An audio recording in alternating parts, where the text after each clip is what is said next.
Kembali lagi bersama Novel Suara, langsung saja ke novel selanjutnya. Buat yang pengen membaca teks novel ini, bisa pencet tombol CC di sini ya. Bab 1471, Alien di luar domain. Orang mati tidak bisa kembali. Tegakkan kepalamu. Imam besar telah mengorbankan nyawanya untuk keselamatanmu. Kau harus menjadi lebih kuat. Hanya dengan begitu kau bisa membasmi klan pemangsa kegelapan dan membalaskan dendam Imam besar, kata Siang Saoyun. Utusan cahaya itu benar, kita perlu tetap tegak dan membersihkan semua iblis itu, kata malaikat bersayap 10. Malaikat itu adalah Pu Guangye, malaikat terkuat di bawah Imam besar. Sebagai dewa tingkat ketiga dan pemilik kuali pertempuran, dia adalah petarung yang sangat kuat. Jika bukan karena dia dan 10 malaikat bersayap lainnya, kota cahaya pasti sudah dihancurkan oleh dewa iblis sebelum Siang Saoyun dapat kembali bersama tuannya. Tentu saja, mereka tetap tidak akan mampu mengalahkan dewa iblis tingkat kelima, jadi kedatangan Geyi tepat waktu. Para malaikat ini telah mendedikasikan seluruh waktu mereka untuk melindungi kota cahaya. Mereka jarang menunjukkan diri kepada dunia. Jika bukan karena invasi klan pemangsa kegelapan, mereka akan tetap bersembunyi hingga sekarang. Mereka adalah penjaga terkuat para malaikat. Prioritas utama kita adalah menyelesaikan formasi teleportasi dan memindahkan semua malaikat. Tempat ini telah ditemukan oleh para iblis. Tidak lama lagi, lebih banyak iblis akan datang, kata Siang Saoyun. Baiklah, aku akan mengatur semuanya, kata Pu Guangye sambil merasakan secercah harapan akhirnya muncul dalam dirinya. Imam besar telah memberitahu mereka bahwa utusan cahaya akan menjadi penyelamat mereka. Awalnya, mereka sulit mempercayainya. Tetapi sekarang, mereka tidak punya pilihan selain mempercayai kata-kata imam besar itu. Siang Saoyun melayang tinggi ke langit dan mengaktifkan mata dao ilahinya. Matanya bersinar terang saat dia memandang ke arah wilayah luar. Di sana, ia bisa merasakan gelombang energi mengerikan yang melonjak dengan dahsyat. Ia tidak bisa melihat dengan jelas apa yang terjadi di sana, tetapi ia bisa membayangkan betapa sengitnya pertempuran itu. Setelah melihat intensitas pertempuran, Siang Saoyun tidak lagi tinggal di langit. Ia mendarat di tanah dan berpikir, tuanku pasti akan menang. Benar saja, guru Siang Saoyun muncul di sampingnya tak lama kemudian. Beberapa inti iblis yang memancarkan aura kuat terlihat di tangan gurunya. Inti iblis itu dilemparkan ke arah Siang Saoyun sambil gurunya berkata, untukmu. Siang Saoyun benar-benar tercengang-astoniset ketika dia menangkap inti iblis itu. Inti iblis ini sebesar kepala manusia dan mengandung sejumlah besar energi iblis. Setiap inti milik dewa iblis. Iblis biasa mungkin bisa langsung naik ke alam dewa iblis setelah mengonsumsi salah satunya. Tentu saja, inti-inti ini tidak begitu berharga bagi manusia, tetapi tetap merupakan barang tingkat dewa. Tidak ada orang biasa yang mampu memperoleh harta karun seperti itu. Mereka semua sudah mati, tanya Siang Saoyun. Ya, tapi posisi kekuasaan juga telah terungkap, kata Geyi sambil menghela napas. Siang Saoyun bertanya dengan ragu, apakah kau khawatir akan datangnya lebih banyak iblis pemangsa kegelapan? Jika hanya klan pemangsa kegelapan, kita bisa membunuh mereka semua. Tetapi jika ras alien dari wilayah luar menyerang, wilayah kekuasaan akan berada dalam risiko besar, kata Geyi. Alien dari luar domain, seru Siang Saoyun kaget. Dia pernah mendengar tentang alien dari luar angkasa sebelumnya.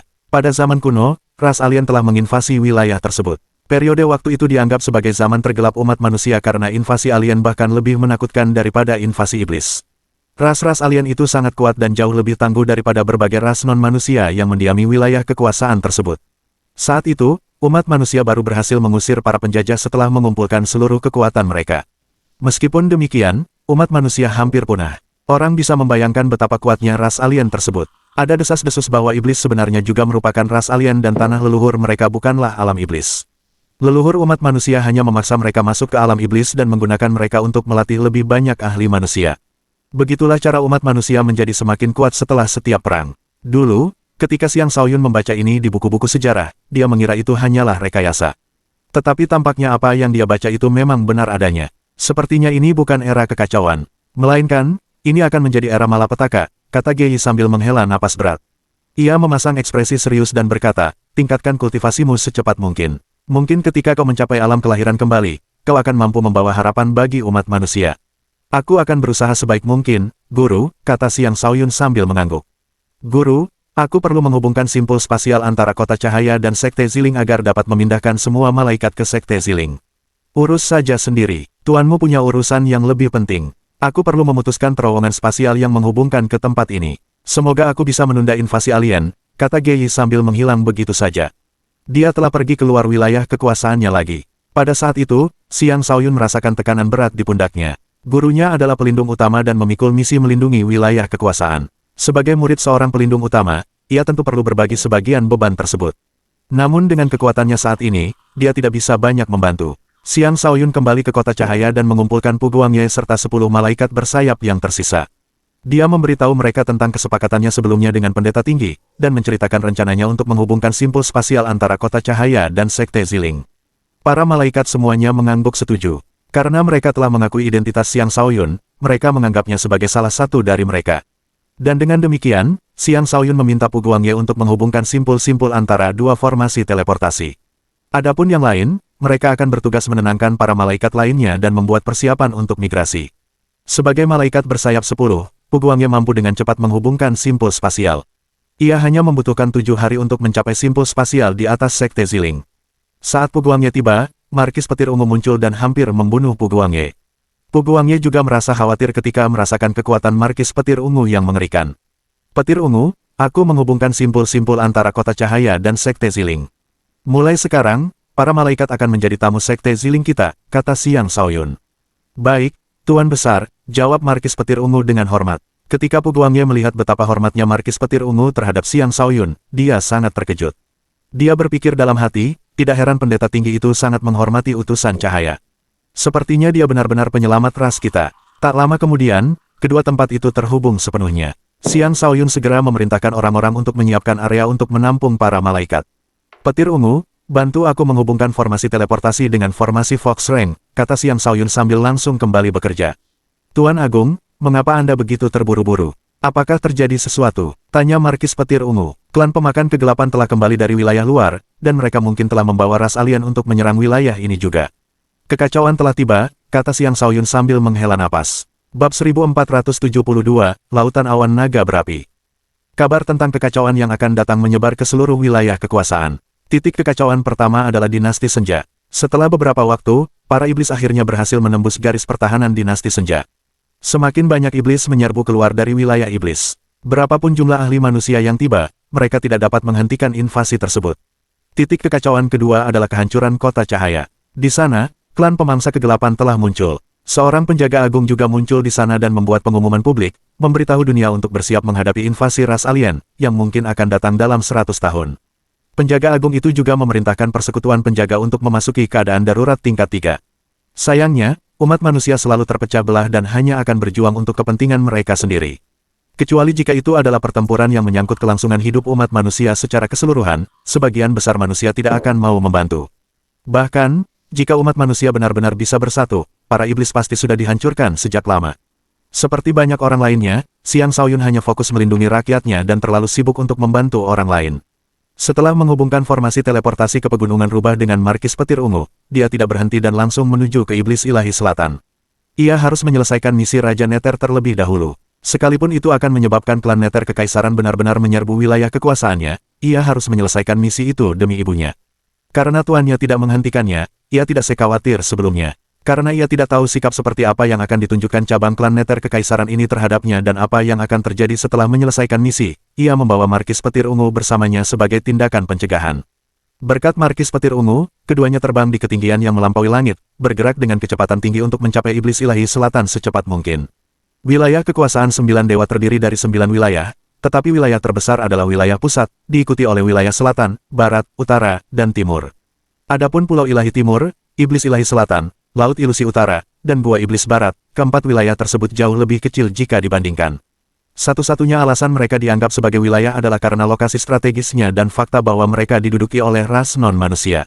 Terdapat desas-desus bahwa Pulau Suci Timur dihuni oleh gagak emas. Di masa lalu, pulau itu pernah menjadi milik para naga, tetapi gagak emas mengambil alih wilayah tersebut setelah bencana besar yang menimpa para naga. Manusia dilarang memasuki wilayah tersebut, dan setiap penyusup akan dibunuh. Adapun Iblis Ilahi Selatan, klan Nether Kekaisaran hanya menduduki satu provinsi di wilayah tersebut. Pada saat yang sama, wilayah itu juga dipenuhi dengan banyak tumbuhan iblis, serangga beracun, dan makhluk jahat. Itu adalah wilayah yang penuh dengan bahaya dan banyak harta karun unik. Di antara organisasi-organisasi yang mampu bertahan di alam Iblis Ilahi Selatan, Sekte Iblis Kegelapan adalah yang terkuat. Mereka juga bertugas mengawasi klan Nether Kekaisaran. Sekte Iblis Kegelapan mungkin tidak sekuat Kamar Jalan Abadi, Istana Guangling, dan Aliansi Surgawi, tetapi tetap merupakan organisasi kuno yang tidak lebih lemah dari dinasti terkuat. Di sisi lain, Gua Iblis Barat adalah wilayah para binatang iblis. Banyak sekali binatang iblis yang tangguh berkeliaran di sana, membentuk organisasi binatang iblis terkuat. Organisasi binatang iblis di sini berada pada tingkatan yang sama sekali berbeda dibandingkan dengan organisasi binatang iblis di luar Gua Iblis Barat. Adapun Laut Ilusi Utara, tempat itu dihuni oleh makhluk iblis air dan iblis ilusi. Tidak ada jejak manusia yang dapat ditemukan di sana karena lingkungannya sama sekali tidak cocok untuk manusia. Meskipun demikian, Laut Ilusi Utara juga merupakan rumah bagi beberapa harta karun tingkat dewa yang sangat langka seperti jantung ilusi dan cahaya tak terbatas. Untuk mencapai iblis ilahi selatan, Xiang Shaoyun harus melakukan perjalanan lebih jauh ke selatan dari gurun selatan. Saat ia melakukan perjalanan bersama Markis Petir Ungu, kultivasi iblisnya memasuki alam iblis suci tahap keempat. Domain neter kekaisarannya telah tumbuh lebih kuat, memberinya kekuatan yang cukup untuk menang melawan para suci agung bahkan tanpa kultivasi astralnya. Xiang Shaoyun tidak terburu-buru untuk mengonsumsi inti iblis lain. Tidak selalu baik untuk tumbuh terlalu cepat. Ia harus menstabilkan fondasinya terlebih dahulu. Tiba-tiba, Markis Petir Ungu berhenti dan berkata, "Ada yang aneh." "Apa yang sedang terjadi?" tanya Xiang Shaoyun. "Lautan awan naga berapi muncul di hadapan kita," kata Markis Petir Ungu. Saat itu, Xiang Shaoyun memfokuskan pandangannya ke depan. Benar saja, hamparan naga berapi yang luas muncul di pandangannya. Lautan api yang berkobar di hadapan mereka sangat dahsyat. Terbang di ketinggian di atas langit selalu sangat berbahaya. Di ketinggian seperti itu, setiap gelombang ruang dapat dengan mudah menarik kekuatan dahsyat yang bahkan dapat membunuh para orang suci. Hanya mereka yang berada di alam dewa yang dapat dengan bebas melakukan perjalanan di atas langit. Lautan awan naga berapi di hadapan mereka adalah salah satu malapetaka yang bahkan seorang suci pun perlu hindari. Bahkan seorang suci agung akan langsung berubah menjadi abu jika bertemu dengannya. Dengan mata dao ilahi, Xiang Shaoyun dapat melihat bahwa api di dalam lautan awan naga berapi memiliki tingkat yang jauh lebih tinggi daripada api Yun. Jika dia dapat menyerap esensi dari lautan api ini, dia mungkin dapat maju ke tahap kultivasi berikutnya. "Awasi aku ingin berlatih di sana," kata Xiang Shaoyun dengan tegas. Lautan awan naga berapi terlalu dahsyat, bahkan dewa biasa pun tidak bisa mendekatinya. "Aku akan membantumu masuk," kata Markis Petir Ungu. "Tidak perlu, cukup berjaga-jaga saja," kata Xiang Shaoyun sambil melambaikan tangannya. Kemudian, ia melesat menuju lautan awan naga berapi yang bergelombang. Lapisan energi awal mula menyelimutinya, membentuk penghalang warna-warni di sekeliling seluruh tubuhnya. Alih-alih langsung terjun ke lautan api, ia berhenti di luar lautan dan mulai menyerap energi api sambil melafalkan mantra kehancuran. Energi api itu sangat dahsyat, dan kedalaman api tersebut memperkuatnya, memaksimalkan efek destruktifnya. Untaian demi untaian energi api mengelilingi Xiang Shaoyun sementara lautan kosmos astralnya menyerap semua energi api seperti lautan tanpa dasar. Untaian energi api tersebut menyebabkan Xiang Shaoyun merasakan rasa sakit yang membakar. Namun, rasa sakit itu masih dalam batas yang dapat ditolerirnya. Bahkan energi api di sini saja sudah cukup membuatku merasa sakit. Api yang sangat menakutkan, gumam Xiang Shaoyun. Seharusnya orang tahu bahwa dia telah menciptakan tubuh Sudodewa. Sangat jarang dia merasakan sakit akibat api. Adapun api di hadapannya, itu benar-benar bisa membuatnya kesakitan. Bagaimana dengan api di tengah lautan api ini? Apakah itu terlalu berat untuk dia tanggung? Xiang Shaoyun tidak terlalu memikirkan situasinya saat ini dan memutuskan untuk menyerap sebanyak mungkin energi api di sini sebelum memikirkan hal lain. Tetapi tepat ketika dia meningkatkan kecepatan penyerapannya, lautan awan naga berapi menyerang Xiang Shaoyun seolah-olah itu adalah makhluk cerdas. Mengaum, dua naga yang meraung muncul dari laut, tampak begitu hidup seolah-olah dua naga sungguhan sedang menyerbu ke arah Xiang Shaoyun. Energi api yang mengelilingi kedua naga itu begitu dahsyat sehingga seolah-olah mereka dapat membakar segala sesuatu yang ada.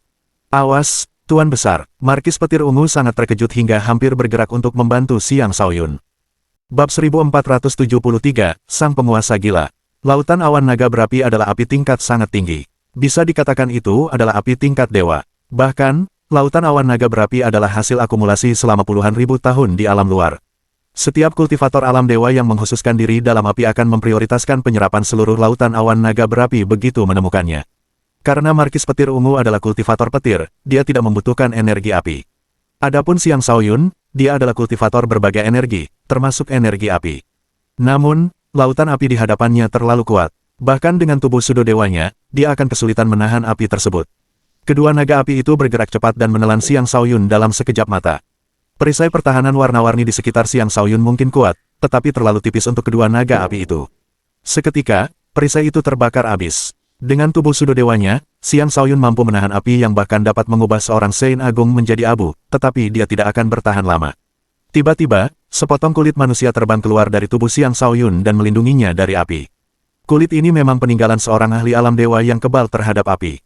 Pemilik sebelumnya dari kulit ini jelas bukan sembarang orang, kata Xiang Shaoyun dengan takjub ketika melihat kulit manusia di sekitarnya. Banyak orang akan sulit percaya bahwa kulit manusia biasa dapat menghentikan api yang sangat dahsyat. Bahkan Markis Petir Ungu pun tak percaya. Benda apa itu yang melingkari tubuh penguasa? Itu terlalu kuat. Markis Petir Ungu percaya bahwa penguasa tertinggi adalah seseorang yang mampu menciptakan keajaiban. Itu adalah sesuatu yang telah dibuktikan oleh penguasa tertinggi di kehidupan sebelumnya. Dan di kehidupan ini, penguasa tertinggi bahkan lebih kuat. Melihat bahwa kedua naga api itu tidak dapat berbuat apapun terhadap Xiang Shaoyun, lebih banyak naga api bergegas mendekat dan sepenuhnya mengepung Xiang Shaoyun dengan kobaran api yang mengerikan, cukup panas untuk melelehkan bahkan material tingkat dewa sekalipun. Bahkan Xiang Shaoyun merasa takut saat melihat kobaran api di sekelilingnya. Untungnya, kulit manusia sepenuhnya mengisolasi api darinya. Jika tidak, mustahil dia bisa selamat. Xiang Shaoyun tidak membuang waktu dan mulai menyerap energi api dengan cepat. Ketika energi api memasuki meridiannya hampir terbakar habis. Penyiksaan yang luar biasa itu menyebabkan wajahnya meringis kesakitan.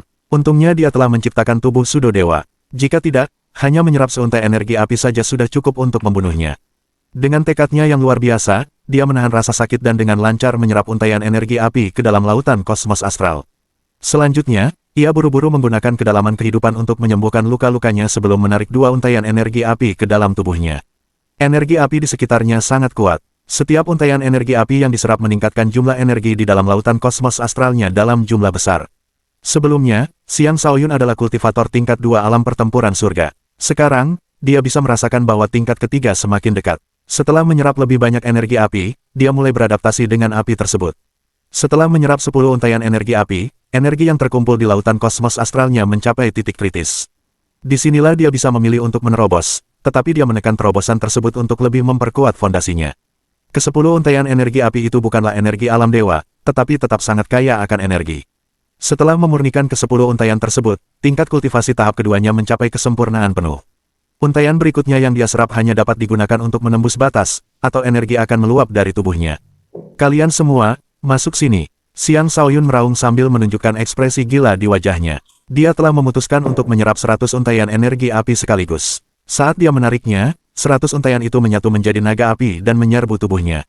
Meridian dan tulangnya terbakar hebat. Jika bukan karena untaian yang telah dia serap sebelumnya, 100 untaian ini sudah cukup untuk mengubahnya menjadi abu. Pada akhirnya, naga api itu terserap ke dalam lautan kosmos astralnya. Di dalam lautan kosmos astral, naga api itu seketika berubah menjadi sejumlah besar energi awal mula yang dahsyat, mendorong tingkat kultivasinya ke tahap selanjutnya. Gelombang demi gelombang energi beredar melalui meridiannya sebelum kembali ke lautan kosmos astralnya. Selanjutnya, energi tersebut memasuki jiwanya, menyelesaikan terobosannya ke tahap ketiga. Saat berhasil menembus batas, Xiang Shaoyun mulai menyerap energi api tanpa batas. Sejumlah besar energi api memasuki tubuhnya dan menjadi bagian dari kultivasinya. Setelah menembus batas, ia memperoleh kemampuan untuk menahan sejumlah besar energi api tersebut. Sekali lagi, lautan awan naga berapi bertindak seperti makhluk cerdas. Setelah merasakan bahwa energinya berkurang dengan cepat, ia mulai melarikan diri dari Xiang Shaoyun.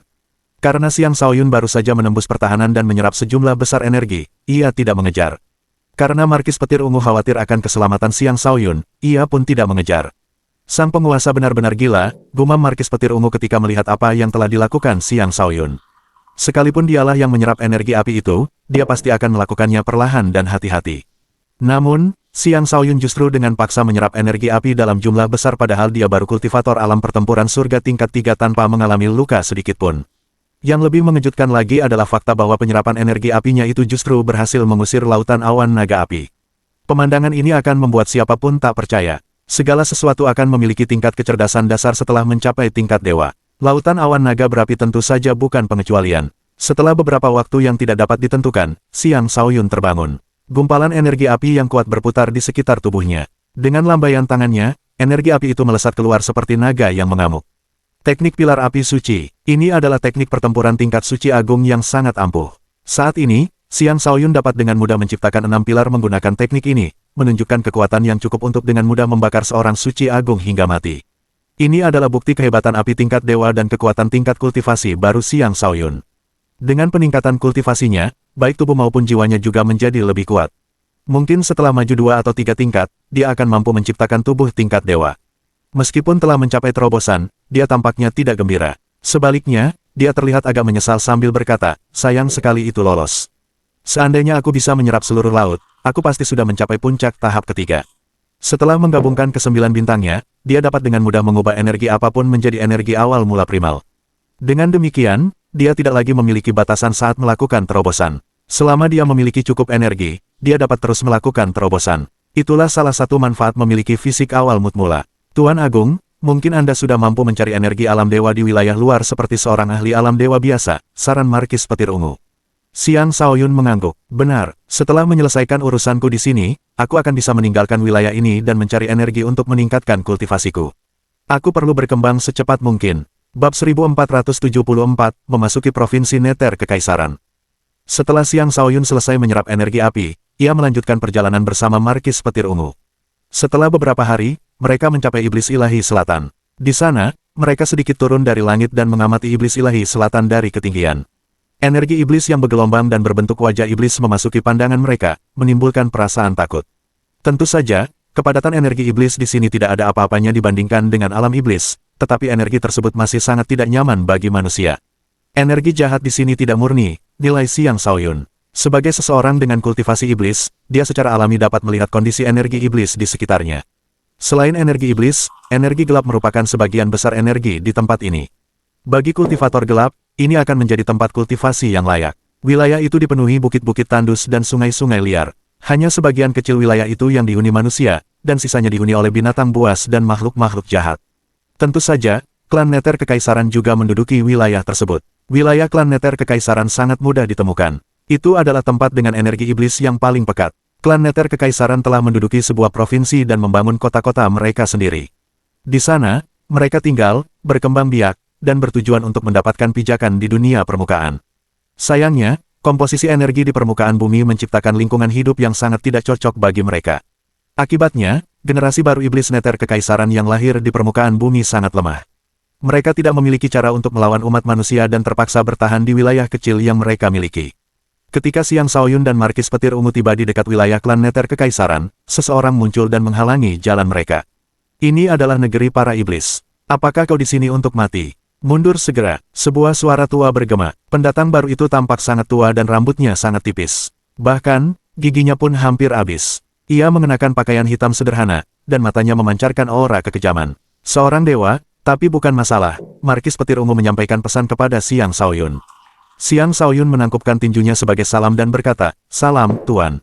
Kami hanya lewat. Kami akan segera pergi." Dia tahu bahwa para ahli manusia terus-menerus memantau wilayah klan Neter Kekaisaran untuk memastikan bahwa para iblis tidak pergi dan menciptakan kekacauan. Karena itu, dia tidak bisa memasuki wilayah mereka secara terbuka.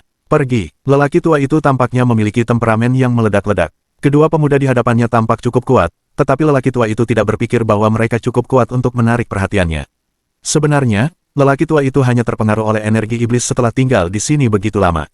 Karena itulah, ia memiliki temperamen yang buruk. Ia adalah bukti nyata bahwa bahkan para dewa pun tidak dapat dengan mudah menyerap energi iblis. Lagi pula, energi iblis terbentuk dari emosi negatif. Namun saat itu, Markis Petir Ungu kehilangan kesabarannya. Sambil menyipitkan mata, dia berkata, "Dasar orang tua, apa kau bodoh? Apa kau ingin aku mengajarimu sedikit? Anak muda yang kurang ajar." Bentak lelaki tua itu sambil melepaskan seuntai energi alam dewa dan mencoba menekan Markis Petir Ungu. Pada umumnya, seuntai energi alam dewa saja sudah cukup untuk membunuh seorang Saint seketika. Itulah kekuatan seorang dewa. Sayangnya bagi lelaki tua itu, kekuatan sekecil itu bukanlah apa-apa bagi Markis Petir Ungu. Dengan satu tusukan jarinya, ledakan petir meletus di hadapan lelaki tua itu. Energi petir Markis Petir Ungu berlevel dewa. Ketika meletus, arus petir yang tak terhitung jumlahnya berputar-putar di sekitar lelaki tua itu, menyebarkan aura jahat yang mengelilinginya. Baru kemudian lelaki tua itu menyadari bahwa Markis Petir Ungu jauh lebih kuat darinya. Dia tidak lagi berani bertindak gegabah, dan pikirannya menjadi jauh lebih tenang dari sebelumnya.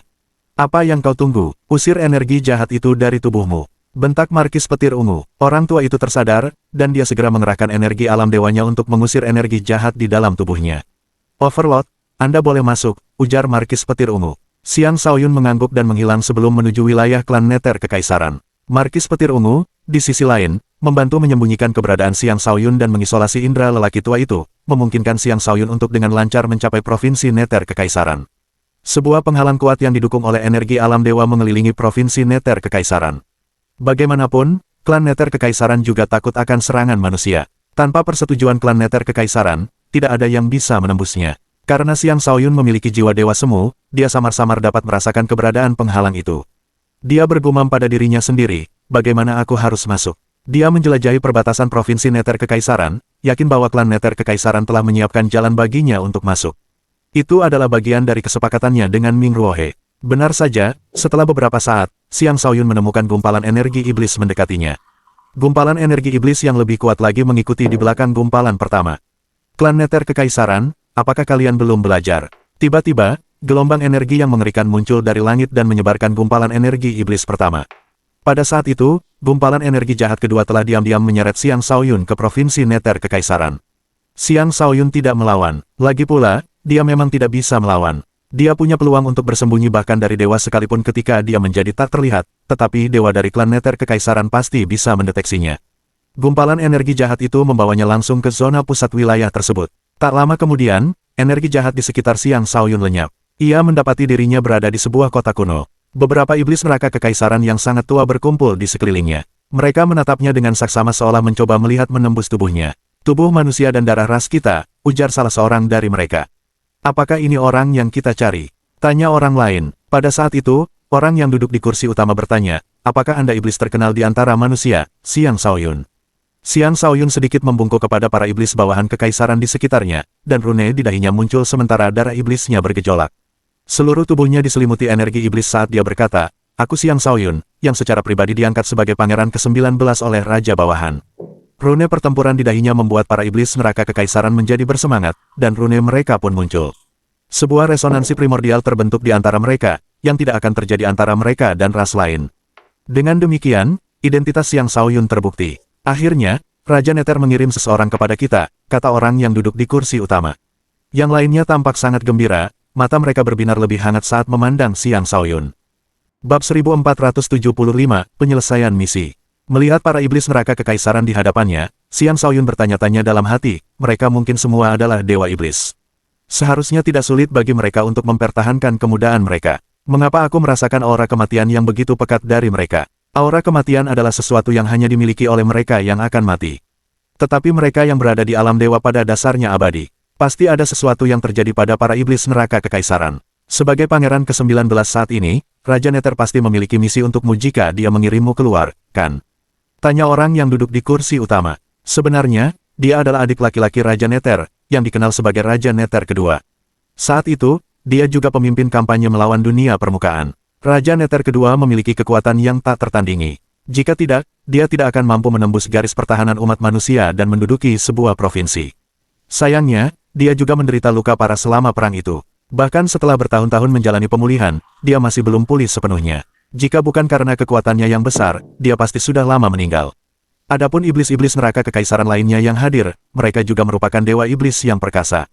Mereka semua telah menyumbangkan terlalu banyak kekuatan mereka untuk memastikan pertumbuhan generasi muda, tetapi sayang sekali kerja keras mereka tidak membuahkan hasil. Raja Nether menyuruhku membawa benda ini ke sini, kata Xiang Shaoyun sambil mengeluarkan batu iblis Nether tanpa ragu-ragu. Dengan begitu, dia telah menyelesaikan misi Raja Nether. Dengan lambaian tangan Raja Nether kedua, batu iblis Nether muncul di tangan Raja Nether kedua. Lalu dia berseru, ada harapan. Ada harapan bagi kita. Para iblis neraka kekaisaran lainnya juga tampak sangat gembira. Mata mereka dipenuhi harapan, dan aura kematian di tubuh mereka memudar secara signifikan. Karena misi sudah selesai, saya pamit, kata Xiang Shaoyun sambil menangkupkan kedua tangannya. Dia tidak ingin terlibat dalam konflik antara kedua ras tersebut. Karena itu, dia ingin pergi setelah menyelesaikan misinya. Tidak perlu terburu-buru, Pangeran ke-19. Tidakkah kau ingin kembali ke alam iblis bersama kami? Tanya Raja Nether kedua. Tidak, aku akan tetap tinggal di dunia permukaan, tolak Xiang Shaoyun tanpa ragu sedikitpun. Hehe, itu bukan urusanmu, kata Raja Nether kedua sambil mencibir. Semuanya, bersiaplah, hari ini adalah hari kita pulang. Ya, Raja Nether kedua, jawab yang lain dengan penuh semangat. Xiang Shaoyun tidak berani pergi tanpa izin. Dia berkata, Tuan, Raja Nether telah memberi saya kebebasan dan wewenang tingkat tinggi. Saya harap Anda tidak mempersulit saya. Kau mungkin memiliki darah campuran antara manusia dan ras kami, kan? Tanya Raja Nether kedua. Xiang Shaoyun tidak menyembunyikan apapun. Di hadapan ahli seperti itu, kebohongan tidak berarti apa-apa. Dia mengangguk dan berkata, iya. Karena saudaraku dari pihak kekaisaran mengutusmu untuk mengantarkan batu iblis neraka ini, dia pasti punya cara untuk mengendalikanmu. Namun, dia memutuskan untuk tidak melakukannya. Jelas sekali dia sangat menghargaimu.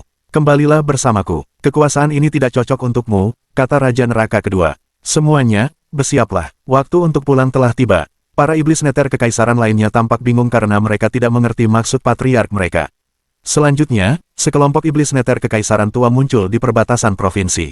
Mereka mengaktifkan formasi secara bersamaan, mengumpulkan sejumlah besar energi iblis di atas provinsi neter kekaisaran, sangat memperkuat pertahanan provinsi. Para dewa yang bertugas menjaga provinsi neter kekaisaran segera merasakan bahwa sesuatu telah berubah. Seketika, 6 sosok muncul dari arah yang berbeda. Keenamnya adalah ahli alam dewa manusia. Masing-masing dari mereka adalah kultivator yang kuat dan perkasa. Di antara mereka, 3 adalah anggota Sekte Iblis Kegelapan, sementara sisanya adalah anggota Persekutuan Penjaga. Para anggota Sekte Iblis Kegelapan semuanya mengenakan pakaian hitam dan diselimuti lapisan energi gelap yang tebal. Yang terkuat di antara mereka adalah seorang pemuda, mantan pemimpin Sekte Iblis Kegelapan, kakek buyut selir iblis. Adapun 3 orang dari Persekutuan Penjaga, mereka dipimpin oleh seorang wanita parubaya yang tampak berusia sekitar 40 tahun. Ia masih memiliki kulit yang awet muda, tetapi penampilannya agak biasa saja. Dia adalah He Chenyu, seorang kultivator alam kelahiran kembali tingkat 5. Ada apa dengan klan neter kekaisaran? Apakah mereka juga memanfaatkan kekacauan ini untuk membuat masalah? Tanya He Chenyu. Mo Yue mengerutkan kening sambil berkata, keempat formasi itu diaktifkan secara bersamaan. Mereka sepertinya tidak berusaha pergi. Sebaliknya, mereka tampaknya memperkuat penghalang. Sudah bertahun-tahun lamanya, apakah mereka masih berusaha membuat masalah bagi kita? Saat ini, kota-kota Bloodsin semuanya sedang berperang, dinasti Das sedang mengalami invasi, dan klan pemangsa kegelapan sedang mencoba menyerang jalur timur. Saya khawatir provinsi neter kekaisaran juga sedang mencoba melakukan sesuatu, kata seorang ahli alam dewa yang mengenakan pakaian biru. Orang lain berkata, benar, kita tidak bisa menganggap enteng hal ini. Jika kita memberi mereka kesempatan untuk bersatu, wilayah kekuasaan akan jatuh ke dalam kekacauan. Kalau begitu, mari kita amati. Jika klan neter kekaisaran melangkah keluar dari provinsi neter kekaisaran, aktifkan formasi pemurnian iblis dan hancurkan mereka sepenuhnya, kata Mo Yue. Sekte Iblis Kegelapan memikul tanggung jawab yang berat. Karena itu, mereka ditempatkan di sini, menjadi kekuatan super lokal terkuat, dan telah memperoleh sumber daya yang tak terhitung jumlahnya. Sebagai imbalannya, mereka harus mengemban tugas untuk menekan para iblis di provinsi ini. Lagi pula, begitu cabang klan neter kekaisaran ini mencoba sesuatu, Sekte Iblis Kegelapan akan menanggung dampak kehancurannya.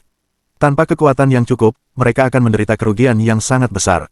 Baiklah, di mana Modong? Kenapa dia tidak ada di sini? Tanya He Chenyu sambil mengerutkan kening. Dia ada di sini, kata seseorang sambil melihat ke arah tertentu. Tidak jauh dari situ, 2 orang terbang ke arah mereka. Salah satunya adalah lelaki tua yang telah terinfeksi energi iblis, sementara yang lainnya adalah Markis Petir Ungu. Modong, ada apa denganmu? Kenapa kau lambat sekali? Tanya He Chenyu dengan tidak senang. Ketika pandangannya tertuju pada Markis Petir Ungu, rasa takjub menyelimuti matanya saat dia bertanya, siapa ini? Modong buru-buru menjawab, mohon maaf, Tuan He. Ini Tuan Petir Ungu. Jika bukan karena bantuannya, kesadaran saya pasti sudah dirasuki energi iblis. Kapan kerajaan ini mendapatkan dewa semuda ini? Tanya Mo Yue ragu-ragu. Markis Petir Ungu terkenal 10.000 tahun yang lalu, tetapi pada masa itu, Overlord adalah bintang paling terang. Meskipun kelima jenderal sama-sama terkenal, mereka tidak begitu diperhitungkan di mata para ahli alam dewa. Karena Markis Petir Ungu menjaga profil rendah selama 10.000 tahun terakhir, tidak banyak orang yang mengenalnya. Markis Petir Ungu menjawab dengan acuh tak acuh, aku hanyalah orang biasa yang tidak layak disebut-sebut. Tepat ketika mereka hendak menanyainya lebih lanjut, cuaca di atas provinsi neter kekaisaran tiba-tiba berubah. Sejumlah besar energi iblis berkumpul, dan aura apokaliptik mulai menyebar. Bab 1476, penarikan kembali klan neter kekaisaran. Di aula utama klan neter kekaisaran, Raja Neter kedua telah membentuk hubungan dengan batu iblis neter melalui darah dan energi alam dewa, melepaskan segel pada batu tersebut. Seketika itu, batu tersebut berubah menjadi gerbang besar. Sejumlah besar energi jahat menyembur keluar darinya, dan teriakan banyak iblis jahat bergema dari balik gerbang. Tampaknya gerbang itu mengarah ke neraka, memberikan sensasi yang sangat mengerikan. Ketika Siang Shaoyun melihat gerbang yang tampak familiar, dia berseru, gerbang Yin bawah. Gerbang di hadapannya tak lain adalah gerbang Neter Yin. Namun, gerbang ini jauh lebih menakutkan daripada gerbang yang bisa ia panggil. Bisa dikatakan bahwa gerbang ini memiliki kekuatan untuk menelan seluruh dunia. Raja Neter kedua memandang gerbang itu dengan penuh kegembiraan sambil meraung, semuanya, ikut aku. Saatnya pulang. Kemudian ia melayang ke langit dan bekerja sama dengan Dewa Iblis yang menunggu di langit untuk menyalurkan sejumlah besar energi iblis ke dalam gerbang. Seketika itu, gerbang tersebut meliputi seluruh provinsi Neter Kekaisaran. Ketika Mo Yue, He Chenyu, dan yang lainnya melihatnya, ekspresi mereka berubah menjadi terkejut. Mereka merasa klan Neter Kekaisaran akan melakukan sesuatu yang besar. Apapun yang mereka coba lakukan, kita harus menghentikan mereka. Mari kita bekerja sama dan menumpas mereka. Teriak Mo Yue, saat ia membuat segel dengan kedua tangannya, sebuah puncak besar terbentuk di langit. Puncak itu turun menuju gerbang dan menabraknya. Lambang iblis surgawi. Puncak itu sebesar sebuah provinsi, mampu meratakan seluruh provinsi. He Chenyu pun tidak menahan diri. Sebuah pedang muncul di tangannya saat dia menusuk 108 kali dalam sekejap mata.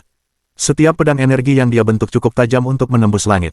Dengan membawa niat pedang yang tak terbatas, 108 pedang itu melesat menuju gerbang. Yang lain juga melakukan gerakan masing-masing. Mereka mungkin tidak sekuat Mo Yue dan He Chenyu, tetapi mereka masih mampu melepaskan kehancuran yang besar. Sayangnya, setelah Dewa Iblis menyalurkan energi alam dewa mereka ke gerbang, daya tarik gerbang menjadi semakin kuat. Gerbang itu tidak hanya menyerap semua yang ada di Provinsi Nether Kekaisaran, tetapi juga menyerap semua serangan yang datang. Manusia, jangan ganggu, kami akan kembali ke tanah leluhur kami. Kuharap kalian tidak akan menghentikan kami untuk pulang, kata Raja Nether kedua. Kalian para iblis selalu penuh tipu daya. Kalian pasti berusaha menerobos keluar dari Provinsi Nether Kekaisaran. Kami tidak akan membiarkannya, kata He Chenyu sambil menyalurkan lebih banyak energi ke pedangnya, membentuk pedang besar yang diayunkannya ke gerbang. Serangan ini bahkan lebih dahsyat dari serangan sebelumnya, cukup kuat untuk mengancam gerbang. Mo Yue pun tak ragu-ragu. Ia mengeluarkan lambang hitam dan melemparkannya. Seketika, lambang itu berubah menjadi gunung hitam yang menghantam gerbang dengan dahsyat. Semua dewa lainnya juga menyerang dengan seluruh kekuatan mereka, menciptakan berbagai fenomena di langit di atas Provinsi Nether Kekaisaran. Karena gerbang Yin Nether masih belum mengumpulkan kekuatan yang cukup, gerbang itu tidak mampu menghentikan begitu banyak serangan. Raja Nether kedua terpaksa bertindak. Kau memaksaku, kata Raja Nether kedua sambil menyerap semua energi iblis di sekitarnya. Wajahnya yang tua seketika berubah muda saat auranya melonjak. Sebuah telapak tangan muncul di udara dan melesat ke arah Mo Yue, He Chenyu, dan yang lainnya. Telapak tangan itu tidak terlalu besar, tetapi memiliki kekuatan mengerikan yang langsung menghancurkan semua serangan mereka. Bentrokan mengerikan antara para dewa dapat dirasakan oleh semua makhluk hidup di iblis ilahi selatan. Manusia panik, dan binatang buas iblis serta berbagai makhluk jahat lainnya juga tidak bisa tenang. Semua orang bersembunyi, takut akan terpengaruh oleh pertempuran yang sedang berlangsung. Pada saat yang sama, lebih banyak dewa terbang dari Sekte Iblis Kegelapan. Selain anggota Sekte Iblis Kegelapan, beberapa dewa lain yang tinggal di dalam iblis ilahi selatan juga bergegas datang. Mereka semua telah merasakan perubahan besar di Provinsi Nether Kekaisaran dan khawatir bahwa klan Nether Kekaisaran akan melancarkan invasi lain. Raja Nether kedua berhasil memaksa Mo Yue, He Chenyu, dan yang lainnya untuk mundur. Tanpa kekuatan seperti itu, dia tidak akan mampu memimpin klan Nether Kekaisaran ke dunia permukaan selama perang di masa lalu. Kita membutuhkan bantuan seorang pelindung, kata Mo Yue dengan sungguh-sungguh. Dari keributan yang ditimbulkan benda ini, pasti ada seorang penjaga agung yang merasakannya. Kita hanya perlu bertahan sedikit lebih lama, kata He Chenyu. Mereka kemudian bergandengan tangan untuk menunda Raja Nether kedua, tidak memberinya kesempatan untuk menyelesaikan apa yang ingin dilakukannya. Jangan paksa aku untuk mulai membunuh, teriak Raja Nether kedua dengan ganas. Selama bertahun-tahun, satu-satunya keinginannya adalah membawa semua anggota klannya pergi dari tempat ini. Itulah mengapa dia tidak menyerang untuk membunuh. Tapi kali ini mereka benar-benar membuatnya marah. Saat dia melakukan gerakan keduanya, energi iblis di langit berubah menjadi gelombang besar yang menerjang ke arah Mo Yue, He Chenyu, dan yang lainnya, membuat mereka semua terlempar.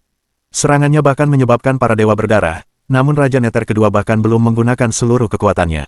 Saat menyerang manusia, Raja Nether kedua lebih banyak menggunakan kekuatannya untuk mempertahankan gerbang tersebut. Alih-alih menjadi gerbang Yin Nether sederhana, itu adalah gerbang yang menghubungkan dua alam. Akhirnya, seluruh Provinsi Nether Kekaisaran mulai melayang. Seolah-olah sebidang tanah besar telah digali dari dalam tanah, meninggalkan lubang yang sangat besar di tanah. Itu adalah sebuah keajaiban, yang dapat mengejutkan banyak orang. Saat itu, Xiang Shaoyun bergegas keluar dari aula utama. Dia ingin meninggalkan Provinsi Nether Kekaisaran karena dia tidak berniat kembali ke alam iblis. Dia bahkan lebih cemas ketika dia mengetahui bahwa gerbang itu terhubung ke alam Nether, bukan ke alam iblis. Alam Nether yang disebut demikian adalah alam di balik gerbang Yin Nether.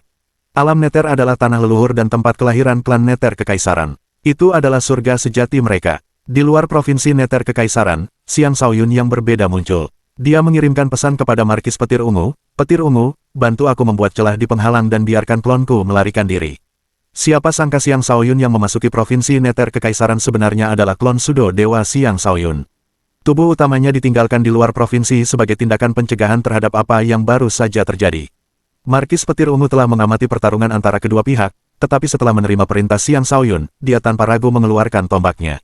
Seketika, sejumlah besar energi petir berkumpul di sekitar Markis Petir Ungu. Lebih banyak lagi sambaran petir menghujani dari langit dan berkumpul di sekitar tombaknya saat dia menusuk penghalang tersebut. Hujan petir tanpa henti menghantam penghalang tersebut. Karena energi di dalam provinsi digunakan untuk memberi daya pada gerbang, penghalang itu telah melemah. Dengan bombardir yang tak henti-henti, sebuah celah akhirnya tercipta. Bab 1477, Huang Tian dari 9 makhluk tertinggi. Kehebatan Markis Petir Ungu mengejutkan Mo Yue dan He Chenyu. Mereka tidak pernah membayangkan bahwa orang tak bernama seperti dia akan memiliki kekuatan yang begitu gagah berani. Raja Neter kedua mendengus dingin, kau sedang mencari kematian. Kemudian, sebuah telapak tangan muncul dan melesat ke arah Markis Petir Ungu. Namun, Markis Petir Ungu tidak menunjukkan rasa takut. Dia mengangkat tombaknya dan menusukkannya ke depan seolah-olah dia akan menembus langit itu sendiri. Markis Petir Ungu selalu menjadi kultivator yang sangat berbakat. 10.000 tahun yang lalu, dia adalah pengikut Overlord yang paling berbakat. Dia jauh lebih berbakat daripada Raja Api Merah, Hantu Pemangsa, dan yang lainnya, karena dia memiliki fisik petir bawaan. Ketika Overlord terbunuh, dia sudah menjadi kultivator tingkat Sudo Dewa Puncak yang memiliki kekuatan untuk membunuh dewa. Dalam 10.000 tahun terakhir, dia telah menjelajahi berbagai lokasi berbahaya di luar wilayah kekuasaannya, akhirnya mencapai alam kelahiran kembali dan memperoleh kekuatan tempur yang setara dengan kultivator tingkat puncak alam kelahiran kembali. Telapak tangan dan tombak petir bertabrakan. Telapak tangan berhasil unggul, mendorong tombak mundur dan menyebabkan Markis Petir Ungu mulai jatuh dari langit sambil batuk darah. Raja Neter kedua adalah salah satu makhluk terkuat di antara klan Neter Kekaisaran. Bahkan ketika dia hanya menggunakan 30% kekuatannya, dia masih jauh lebih kuat daripada dewa rata-rata. Bahkan, Markis Petir Ungu sudah sangat mengesankan karena mampu bertahan setelah menghadapi serangannya secara langsung. Pada saat itu, lebih banyak dewa tiba, memaksa Raja Neter kedua untuk melupakan Markis Petir Ungu dan lebih fokus pada gerbang tersebut. Akhirnya, Provinsi Neter Kekaisaran dan Iblis Neter Kekaisaran semuanya dikirim ke gerbang tersebut. Selamat tinggal, manusia, kata Raja Neter kedua. Sambil mendesah, dia melangkah melewati gerbang. Ming Er, apa kau mencoba pergi begitu saja? Tetap di sini. Sebuah suara tua tiba-tiba terdengar saat sebuah pohon palem kuning besar menjangkau gerbang. Patua Huang Tian, kita telah bertarung satu sama lain sepanjang hidup kita. Sungguh baik hati Anda datang untuk mengantar saya, kata Raja Neter kedua dengan tatapan serius. Kemudian dia membentuk telapak tangan dan mengirimkannya ke arah telapak tangan kuning yang datang. Dua serangan dahsyat itu bertabrakan, seketika menciptakan badai spasial. Dampaknya menghantam dan menghancurkan semua dewa di sekitarnya, menunjukkan kehebatan kedua petarung tersebut. Raja Neter kedua dan Huang Tian dulunya memiliki kekuatan yang seimbang.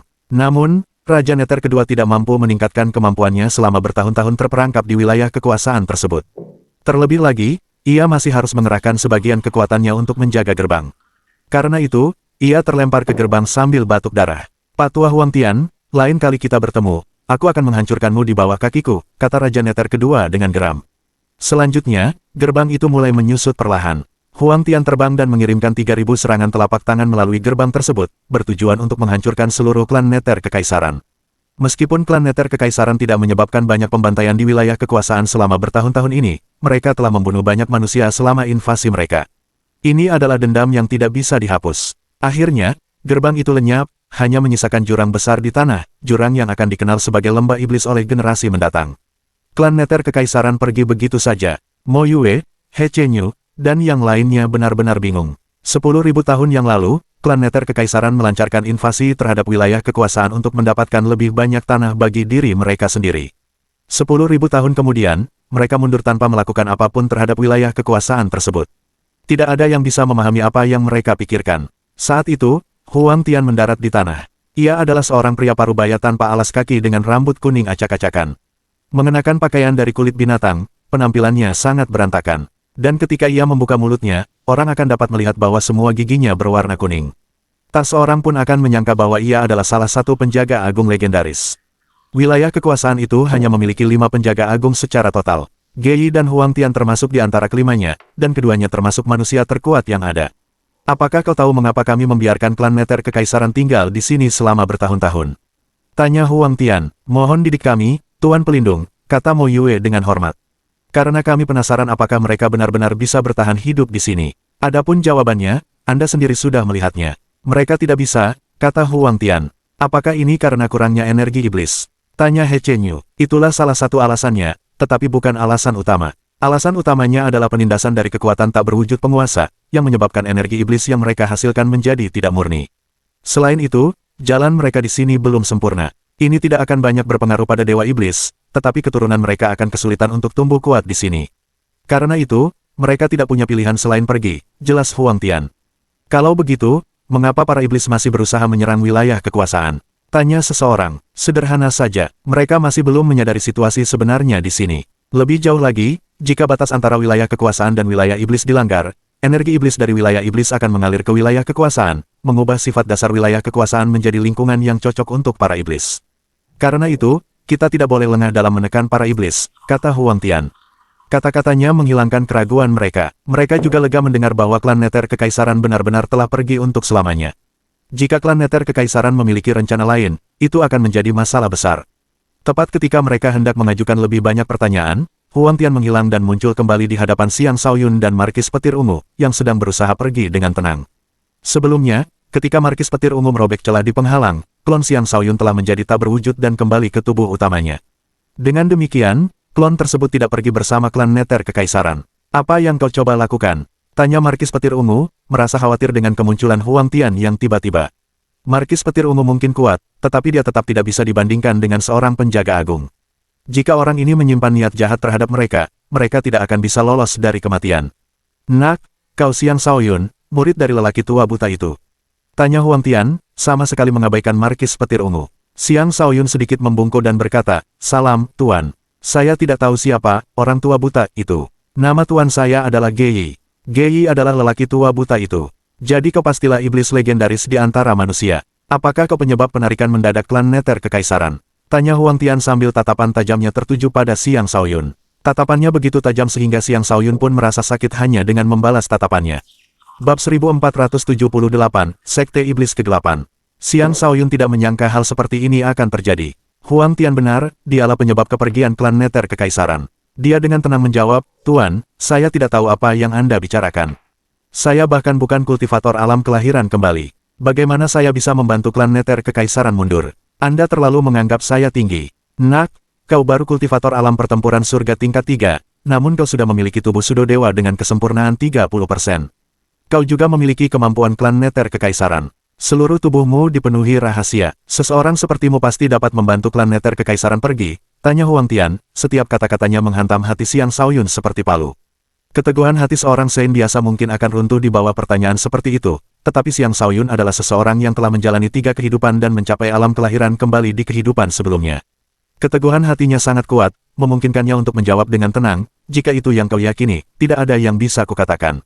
Lagi pula aku bukan tandinganmu, lakukan apapun yang kau mau padaku." Kau memang orang yang keras kepala. Baiklah, katakan padaku, mengapa kau di sini? Jangan bilang ini kebetulan, kata Huang Tian dingin. Tidak juga, aku di sini untuk mengunjungi wanitaku di Sekte Iblis Kegelapan, kata Xiang Shaoyun.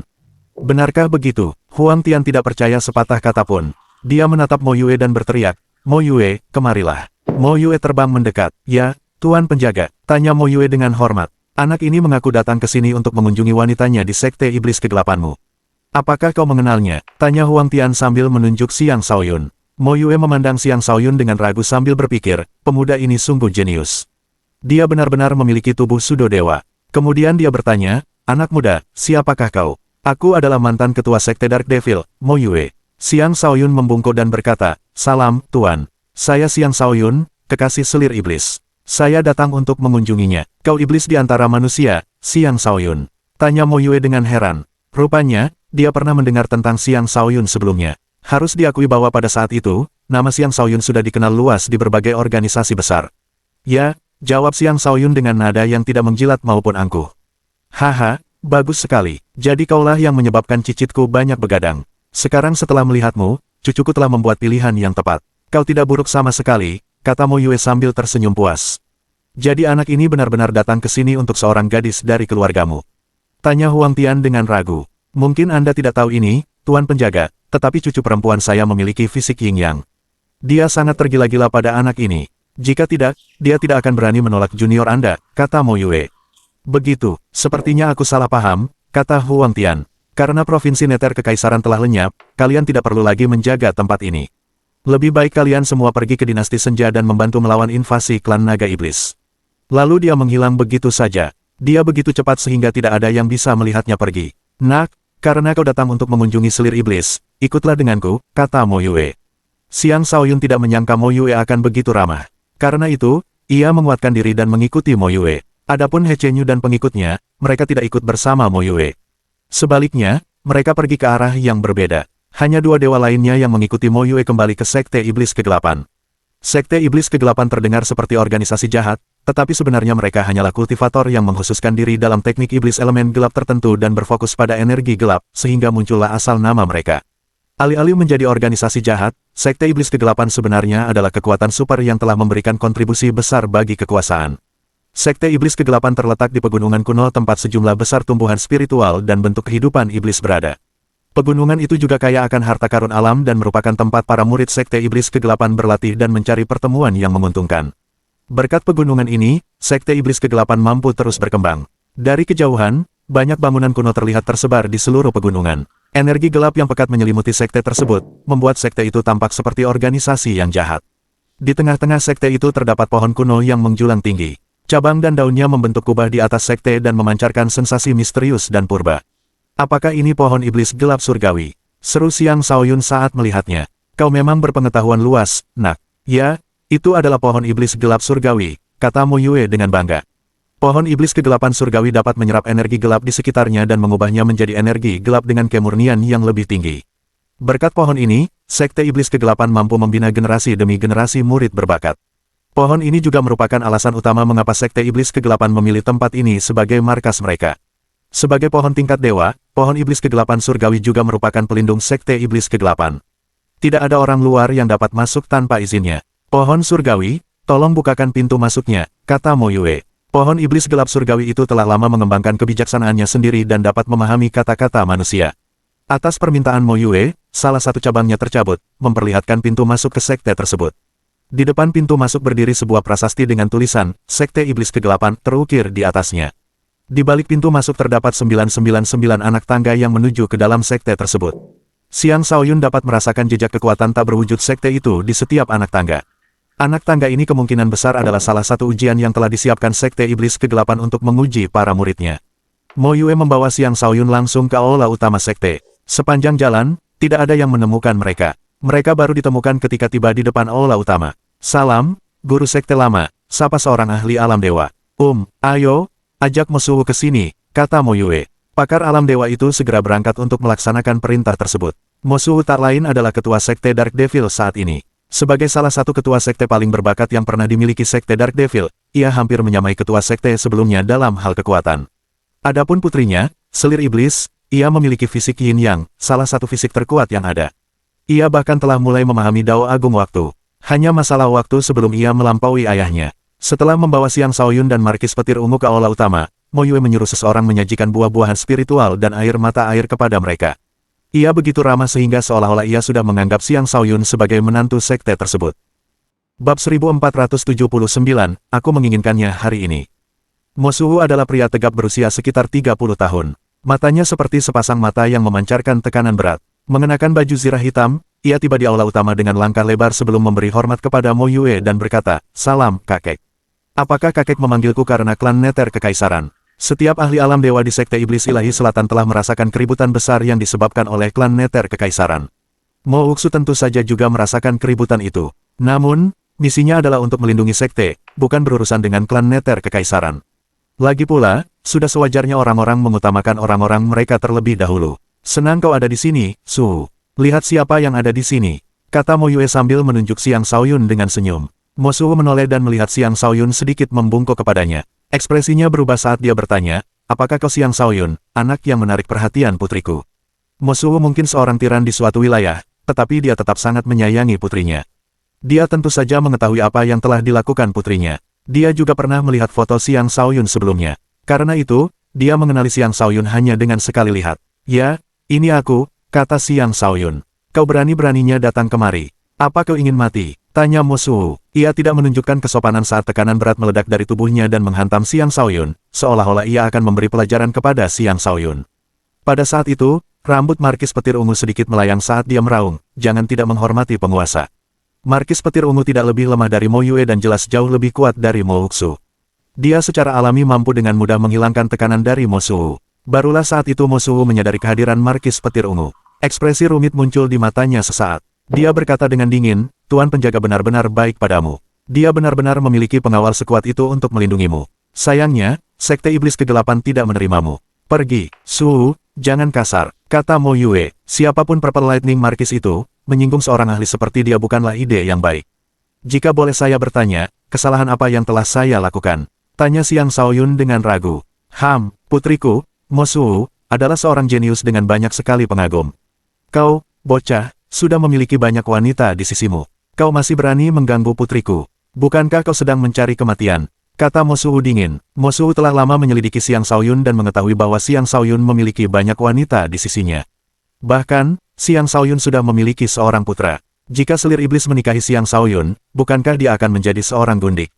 Tentu saja itu bukanlah sesuatu yang bisa dia terima. Xiang Shaoyun tersenyum pasrah sambil berkata, Anda benar, Tuan. Ini kesalahan saya. Kalau begitu, saya permisi. Xiang Shaoyun tidak pernah datang ke sini untuk selir iblis. Bahkan, dia tidak menyangka selir iblis berada di Sekte Iblis Kegelapan. Mungkin dia masih di Akademi Bela Diri Sejati. Dia hanya mengaku datang untuk menemui selir iblis demi berurusan dengan Huang Tian. Tentu saja, dia masih peduli pada selir iblis. Dia tidak hanya cantik, tetapi juga wanita yang lugas dan berani mengungkapkan cintanya. Siapa yang tidak menyukai wanita seperti dia? Namun karena Mo Suwu menentang hubungan mereka, keadaan hanya akan menjadi buruk jika Xiang Shaoyun bersikeras untuk tetap tinggal. Baik Mo Yue maupun Mo Suwu terkejut melihat Xiang Shaoyun pergi dengan cara yang begitu mudah. Dia adalah seorang jenius sejati, seseorang yang akan diincar oleh organisasi manapun. Sekte Iblis Kegelapan tentu saja juga ingin merekrutnya. Setidaknya itulah yang direncanakan Mo Yue. Jika tidak, dia tidak akan mengundang Xiang Shaoyun. Sayangnya, cucunya memiliki temperamen yang gegabah dan teguh, sehingga sulit baginya untuk mengatakan apapun. Pada saat itu, sesosok muncul di depan aula utama. Tepat ketika dia hendak memberi salam kepada Mo Yue, dia melihat Xiang Shaoyun. Setelah melihat lebih dekat, dia berseru kaget, penguasa. Lalu ia melompat ke arah Xiang Shaoyun seperti kilat. Ia tak lain adalah selir iblis. Ia telah tumbuh menjadi wanita yang jauh lebih cantik dari sebelumnya. Aura alam suci yang dimilikinya memberinya temperamen seorang selir kegelapan, yang sangat cantik dan mampu memikat hati setiap pria yang memandanginya. Di Gunung Salju Surgawi, dia secara pribadi menyaksikan Xiang Shaoyun bertarung melawan berbagai Sein sebelum dikalahkan oleh seorang dewa. Pada saat itu, hatinya hancur. Dia membenci dirinya sendiri karena terlalu lemah untuk membantu. Sejak itu dia kembali ke Sekte Iblis Kegelapan tetapi hidup seperti boneka tanpa jiwa. Baru setelah dia menerima kabar lebih lanjut tentang Xiang Shaoyun, dia mendapatkan kembali sebagian kekuatannya. Awalnya, dia berencana pergi ke Xiang Shaoyun, tetapi setelah mempertimbangkannya, dia memutuskan untuk tetap tinggal di Sekte dan berlatih di bawah bimbingan ayahnya. Dia kemudian memasuki wilayah warisan Sekte dan baru-baru ini meninggalkan pengasingan. Setelah itu, dia mencapai alam pertempuran surga tingkat ketiga, berkembang dengan pesat. Selir iblis hanya menjadi Sudosein di alam kekuatan suci. Dengan demikian, kecepatan dia mencapai alam pertempuran surga tingkat ketiga membuktikan betapa kuatnya Sekte Iblis Kegelapan. Adapun alasan mengapa dia maju begitu cepat, tentu saja karena dia ingin membantu Xiang Shaoyun. Melihat wanita yang datang itu, Xiang Shaoyun tidak tahu harus berbuat apa. Tidak pantas baginya untuk berdiri di sana atau menjauh. Akhirnya, dia mengalah dan membiarkan wanita itu melompat ke pelukannya. Mo Suwu mengangkat alisnya dengan marah, sangat ingin memisahkan keduanya secara paksa. Namun akhirnya ia tidak melakukannya, karena takut akan reaksi keras dari putri kesayangannya. Setelah melompat ke pelukan Xiang Shaoyun, selir iblis menangis dan membasahi pakaian Xiang Shaoyun dengan air matanya. Tangisan pilunya menyayat hati Xiang Shaoyun. Kenapa kamu menangis? Lihat, aku di sini, kata Xiang Shaoyun sambil dengan lembut mengelus rambutnya. Kupikir aku tak akan pernah bisa melihatmu lagi, kata selir iblis sambil terisak-isak karena emosi. Bagaimana mungkin? Kukira kau ingin menjadi wanitaku. Bagaimana mungkin aku mati sebelum menjadikanmu istriku? Kata Xiang Shaoyun lembut. Ingat kata-katamu. Malam ini akan menjadi malam pernikahan kita. Kata selir iblis dengan sungguh-sungguh. Wajah semua orang berkedut. Mo Yue dan Mo Suwu sangat memahami selir iblis, tetapi bahkan mereka pun terkejut dengan kata-katanya. Markis Petir Ungu juga terkejut dan berpikir, penguasa tertinggi masih sehebat dulu. Dia bahkan pandai berurusan dengan wanita. Jier, apa kau akan terus bermain-main? Kesabaran Mo Suwu akhirnya habis. Aku tidak main-main. Ayah, kakek buyut, dia akan menjadi menantu kalian di masa depan, seru selir iblis dengan agresif. Bab 1480, aku tak akan meninggalkannya. Jika selir iblis kurang menarik, kata-katanya mungkin tidak akan begitu mengejutkan. Daya tariknya itulah yang menyebabkan kata-katanya membuat semua orang tidak percaya. Apakah seorang wanita yang begitu menarik tidak akan dikejar? Seseorang seperti dia benar-benar begitu agresif mengejar seorang pria. Orang hanya bisa mengatakan bahwa selir iblis memiliki kepribadian yang benar-benar unik. Haha, pantas menjadi cicitku. Kepribadiannya sangat dominan, kata Mo Yue sambil tersenyum puas. Sementara itu, Mo Suwu memasang ekspresi masam sambil berkata, Jier, tahukah kau apa yang kau katakan? Dia seorang playboy. Dia tidak hanya punya istri dan anak, tetapi dia masih dikelilingi banyak wanita. Kau hanya akan menderita di sisinya. Dia tahu betapa posesifnya putrinya. Bagaimana mungkin dia setuju untuk berbagi pria dengan orang lain? Namun, selir iblis bertekad untuk bersama Xiang Shaoyun. Dia berkata, "Ayah, aku hanya mencintai tuanku. Aku tidak peduli dengan wanita lain. Selama tuanku menyayangiku, semuanya baik-baik saja. Aku juga percaya bahwa tuanku akan lebih menyukaiku daripada semua wanita lainnya." Dia memiliki kepercayaan diri yang mutlak. Dia yakin bahwa dia akan mampu mengalahkan semua saingan cintanya. Dia akan membuat dirinya tak terpisahkan dari Xiang Shaoyun. Apakah kau mencoba membuatku marah sampai mati? Mo Su sangat marah. 10 kultivator jenius sedang menunggumu. Mereka adalah kultivator paling berbakat di wilayah ini. Organisasi di belakang mereka juga tidak kalah kuat dari kita. Namun kau menolak untuk bertemu dengan mereka. Bagaimana tepatnya anak ini telah mencuci otakmu sedemikian parah? Ke-10 jari mereka jika digabungkan pun tidak bisa dibandingkan dengan 1 jari penguasa tertinggi, jawab selir iblis dengan angkuh. Mo Su semakin marah. Dia bahkan tidak tahu harus berkata apa lagi. Dia hanya bisa memohon bantuan kakeknya. "Kakek, tolong tangani ini. Aku benar-benar tidak tahu lagi harus berurusan dengannya." Mo Yue berpikir sejenak sebelum menatap Xiang Shaoyun. Alih-alih berbicara dengan selir iblis, dia berbicara kepada Xiang Shaoyun. "Nak, apa yang ingin kau katakan?" Xiang Shaoyun menatap Mo Yue dan berkata, Aku akui aku memiliki banyak wanita di sisiku, dan aku akui aku tidak bisa meninggalkan mereka. Tapi aku bersumpah bahwa aku tidak akan pernah mengecewakan selir iblis. Sebelum dia meninggalkanku, aku tidak akan pernah meninggalkannya." Itulah kata-kata jujurnya. Selir iblis mengeratkan pelukannya pada Xiang Shaoyun setelah mendengar kata-katanya. Ia akhirnya mendapatkan tempat di hatinya. Perlu diketahui bahwa sebelumnya, dialah yang selalu memulai pendekatan mereka. Namun, Xiang Shaoyun tampaknya hanya memiliki wanita lain di hatinya. Akibatnya, ia sangat marah. Ia berpikir dalam hati, "Aku, selir iblis, tidak kalah dari siapapun. Pria ini hanya bisa menjadi milikku." Bagus sekali. Wajar jika seorang pria memiliki beberapa istri. Semuanya baik-baik saja selama kau bisa memperlakukan semua wanitamu dengan baik, kata Mo Yue. Mo Suhu berkata dengan tidak senang, "Kakek, kau benar-benar menyetujui hubungan mereka. Tentu saja mereka tidak akan mendapatkan persetujuanku semudah itu. Bukankah kita punya 10 anak muda berbakat yang menunggu di sekte ini? Kudengar mereka semua memiliki potensi untuk mencapai alam kelahiran kembali di masa depan. Selain itu, mereka semua adalah keturunan dari organisasi-organisasi yang kuat. Bagaimana kalau begini, kita suruh Xiang Shaoyun mengalahkan mereka untuk membuktikan bahwa perasaannya terhadap selir iblis itu tulus," kata Mo Yue. Mo Suhu berpikir sejenak sebelum tersenyum dan berkata, "Aku setuju.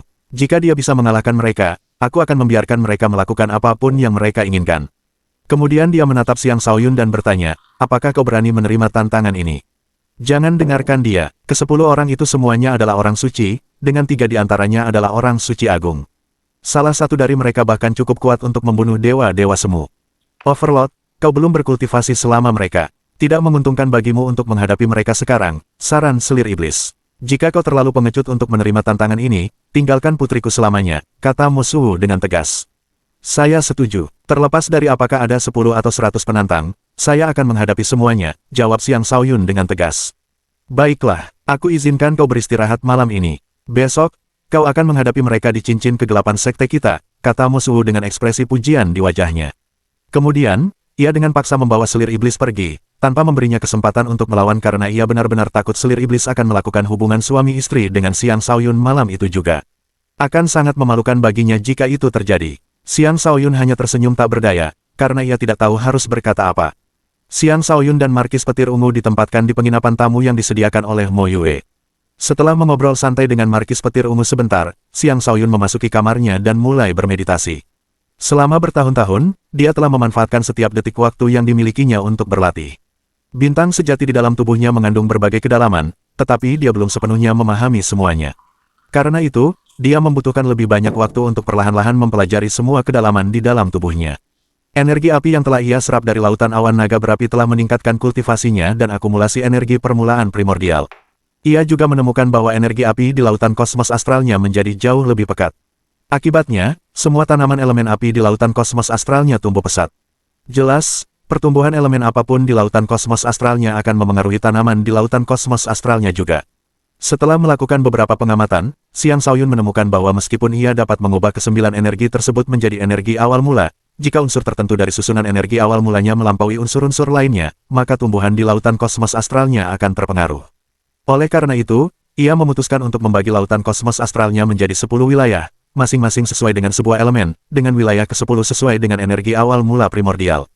Ia juga berencana untuk menangkap beberapa binatang buas dan membiarkan mereka berkultivasi di lautan kosmos astralnya. Ia penasaran tentang apa yang akan terjadi pada mereka. Tentu saja, sebelumnya, dia perlu memastikan bahwa lautan kosmos astralnya dipenuhi dengan lebih banyak kehidupan. Jika tidak, lautan kosmos astral akan tetap terasa suram dan kekurangan vitalitas kehidupan yang dibutuhkan oleh makhluk-makhluk itu. Karena akulah pencipta bintang ini, akulah penguasanya. Biarkan aku mencoba menciptakan sesuatu yang baru di dalamnya, gumam Xiang Shaoyun pada dirinya sendiri. Kemudian ia mulai mencoba menciptakan sesuatu dengan energi awal mula yang dimilikinya. Penciptaan seharusnya merupakan kemampuan yang hanya dimiliki oleh mereka yang berada di alam dewa. Oleh karena itu, bagi Xiang Shaoyun, mencapai prestasi tersebut sebagai kultivator alam pertempuran surga tingkat ketiga bukanlah hal yang mudah. Setelah beberapa kali mencoba, satu-satunya yang bisa ia lakukan hanyalah mengumpulkan energinya di satu titik, bukannya benar-benar menciptakan objek fisik. Jelas sekali aku mampu mengendalikan semua energi dengan bebas. Mengapa aku masih tidak mampu menciptakan? Xiang Shaoyun tenggelam dalam pikiran. Cahaya kebijaksanaannya aktif, dan energi awal mula mulai berkedip-kedip di sekitar tubuhnya. Tak lama kemudian, ia menyadari, makhluk hidup berasal dari kekacauan primordial.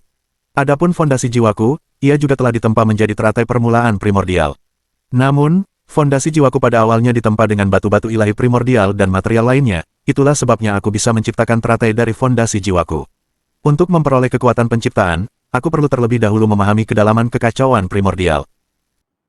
Sampai di sini dulu buat kali ini, bertemu lagi di video selanjutnya.